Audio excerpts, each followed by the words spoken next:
ಕುಟುಂಬಕ್ಕೆ, ದಲಿತ ಕುಟುಂಬವನ್ನ ಭೇಟಿ ಮಾಡಿ ಸಾಂತ್ವನ ಹೇಳಿ ಪರಿಹಾರ ಕೊಡ್ತಕ್ಕಂಥ ಕೆಲಸ ಮಾಡಿದ್ವಿ. ಈ ಲಜ್ಜೆಗೆಟ್ಟ ಕಾಂಗ್ರೆಸ್ ಸರ್ಕಾರದ ಯಾವುದೇ ಒಬ್ಬ ಮಂತ್ರಿ ಬಂದು ಆ ಬಡ ಕುಟುಂಬಕ್ಕೆ ಸಾಂತ್ವನ ಹೇಳ್ತಕ್ಕಂಥ ಕೆಲಸ ಮಾಡಲಿಲ್ಲ. ಮಹಿಳೆಯರ ರಕ್ಷಣೆಗೆ ಬರೋದಕ್ಕೆ ಆಗ್ಲಿಲ್ಲ.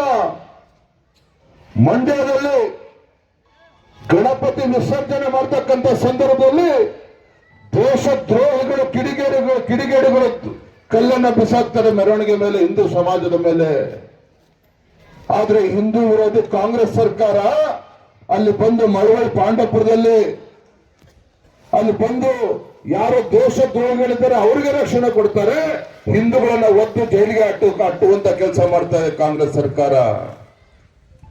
ಇದೇ ಬಾಗಲಕೋಟೆನಲ್ಲಿ ಶಿವಾಜಿ ಮಹಾರಾಜರ ಜಯಂತಿ ಶಾಂತಿಯುತವಾಗಿ ನಡೀತಾ ಇದ್ರೆ ಅದ್ರ ಮೇಲೆ ಕೂಡ ಕಲ್ಲಿಸಕ್ಕಂತ ಕೆಲಸ ಮಾಡಿದ್ರೆ ಯಾರೋ 4-5 ಜನನ ಅರೆಸ್ಟ್ ಮಾಡಿ ಉಳಿದವರನ್ನ ಬಿಡ್ತಕ್ಕಂಥ ಕೆಲಸ ಮಾಡ್ತಾರೆ. ಅಷ್ಟೇ ಅಲ್ಲ, ಬೆಂಗಳೂರಿನ ವಿಧಾನಸೌಧ ಪ್ರಜಾಪ್ರಭುತ್ವದ ದೇಗುಲ ಪಾಕಿಸ್ತಾನ್ ಜಿಂದಾಬಾದ್ ಅಂತ ಹೇಳಿದ್ರೆ ಅಂತ ದೇಶದ್ರೋಹಿಗಳಿಗೂ ಕೂಡ ರಕ್ಷಣೆ ಕೊಡ್ತಕ್ಕಂಥ ಕಾಂಗ್ರೆಸ್ ಸರ್ಕಾರವನ್ನ ಹೀಗೆ ಬಿಡಬೇಕಾಗದ್ರೆ